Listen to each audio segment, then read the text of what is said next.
Kelli Tager and Spoken Realms present The Blue Castle by L. M. Montgomery.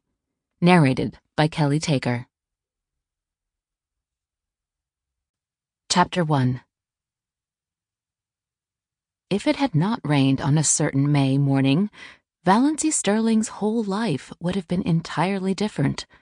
She would have gone, with the rest of her clan, to Aunt Wellington's engagement picnic, and Dr. Trent would have gone to Montreal. But it did rain, and you shall hear what happened to her because of it. Valency wakened early, in the lifeless, hopeless hour just preceding dawn. She had not slept very well. One does not sleep well, sometimes, when one is 29 on the morrow and unmarried, in a community and connection where the unmarried are simply those who have failed to get a man. Deerwood and the Stirlings had long since relegated Valency to hopeless old maidenhood. But Valency herself had never quite relinquished a certain pitiful, shamed little hope that romance would come her way yet.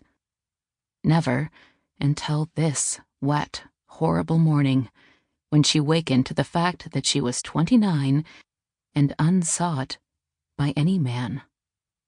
Aye, there lay the sting. Valency did not mind so much being an old maid. After all, she thought, being an old maid couldn't possibly be as dreadful as being married to an Uncle Wellington or an Uncle Benjamin or even an Uncle Herbert. What hurt her was that she had never had a chance to be anything but an old maid. No man had ever desired her. The tears came into her eyes as she lay there alone in the faintly graying darkness. She dared not let herself cry as hard as she wanted to, for two reasons. She was afraid that crying might bring on another attack of that pain around her heart. She had had a spell of it after she got into bed, rather worse than any she had had yet. And she was afraid her mother would notice her red eyes at breakfast and keep at her with minute, persistent, mosquito-like questions regarding the cause thereof. Suppose, thought Valency with a ghastly grin, I answered with the plain truth. I am crying because I cannot get married. How horrified Mother would be, though she is ashamed every day of her life of her old maid daughter.